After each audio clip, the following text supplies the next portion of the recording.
Guys, आप लोगों ने अपनी स्कूल्स की किताबों में पीरियोडिक टेबल तो जरूर देखी होगी और उसके कुछ एलिमेंट आज भी आपको याद होंगे, जैसे कि hydrogen, helium, oxygen, nitrogen, isn't it?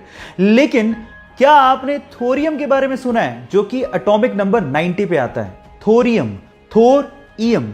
थोर से मार्वल का वो सुपर हीरो कैरेक्टर याद आता है, पर सवाल ये है कि क्या थोरियम और थोर इन दोनों में आपस में कोई रिलेशन है? जी हां, है।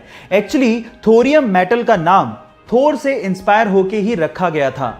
लेकिन आपकी जानकारी को थोड़ा और बढ़ा देता हूं। By the way, German mythology में थोर को द गॉड ऑफ थंडर कहा जाता है और एक्चुअली उसी से इंस्पायर्ड होके थोरियम मेटल का नाम रखा गया था। है ना ये इंटरेस्टिंग फैक्ट? क्या इसके पहले तक ये फैक्ट आप जानते थे? और अगर नहीं जानते थे तो चैट सेक्शन में लिखना मत भूलिएगा।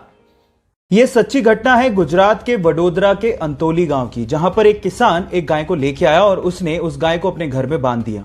लेकिन उसके लाने के बाद वहां पे अजीब घटना होने लगी। रात को बहुत सारे कुत्ते उस गाय को देख के भूखा करते थे, जिससे किसान परेशान हो गया और उसने इसके कारण का पता लगाने की कोशिश करी और इसके लिए उसने सीसीटीवी कैमरास वहां पर इंस्टॉल करवा लिए। लेकिन जब सीसीटीवी कैमरास के फुटेज सामने आए तो वो किसान देख के हैरान रह गया। हर रात को एक तेंदुआ यानी कि लेपर्ड उस गाय से मिलने आया करता था। जब किसान ने इसकी अच्छे से छानबीन की तो पता लगा कि जब तेंदुआ छोटा था तो उसकी मां की मृत्यु हो गई थी और उसके बाद से इसी गाय ने उस तेंदुए को पाला था और इसी वजह से वो तेंदुआ रात में उस गाय से मिलने आया करता था।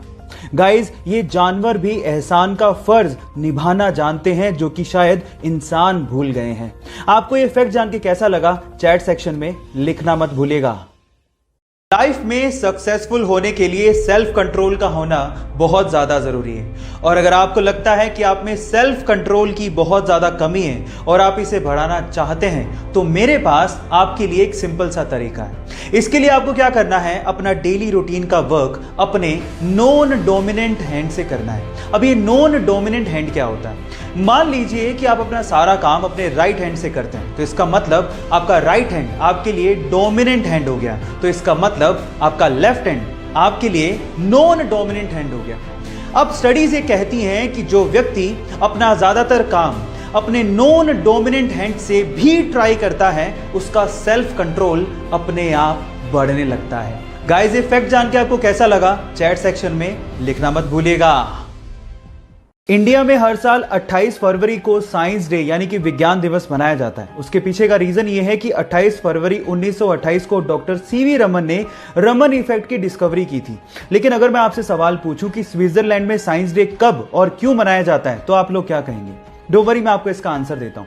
स्विट्जरलैंड में हर साल 26 मई को साइंस डे मनाया जाता है और इसके पीछे का रीजन जान के आपको बहुत प्राउड फील होगा, क्योंकि 26 मई 2006 को डॉक्टर एपीजे अब्दुल कलाम ने स्विट्जरलैंड को विजिट किया था और जैसे ही उन्होंने वहां पे कदम रखा, वहां की सरकार ने 26 मई को विज्ञान दिवस घोषित कर दिया।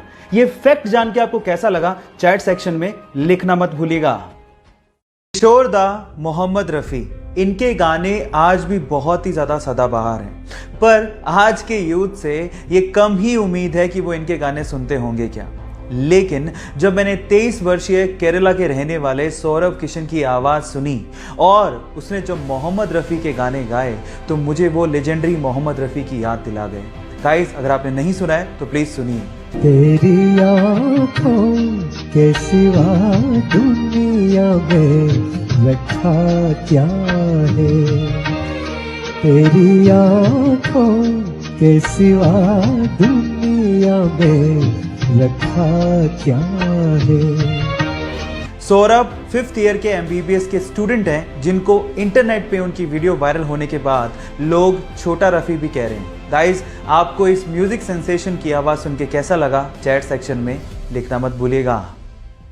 गाइस, अगर आप रेड कलर कोक के केन को पानी में डालेंगे तो आप देखेंगे कि वो डूब जाएगा, लेकिन अगर आप डाइट कोक के केन को पानी में डालेंगे तो वो फ्लोट करने लगेगा। सवाल ये कि ऐसा क्यों होता है?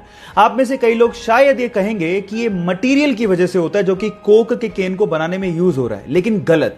एक्चुअली ये हो रहा है डिफरेंट टाइप की शुगर को यूज करने की वजह से। आपको मैं आपकी जानकारी के लिए बता दूं कि रेगुलर कोक में रेगुलर शुगर यूज की जाती है, जबकि डाइट कोक में एक आर्टिफिशियल स्वीटनर एस्पर्टेम एस्पर्टेम को यूज किया जाता है, जो कि शुगर से काफी गुना ज्यादा मीठा होता है, जिसकी वजह से उसकी बहुत ही कम क्वांटिटी से काम चल जाता है। और इसी एस्पर्टेम की वजह से, क्योंकि उसकी क्वांटिटी बहुत कम यूज हुई है, डाइट कोक पानी के मुकाबले बहुत ही कम डेंस होता है और फ्लोट करने लगता है। क्या इसके पहले तक इफेक्ट आप जानते थे? और अगर नहीं जानते थे तो चैट सेक्शन में लिखना मत भूलिएगा।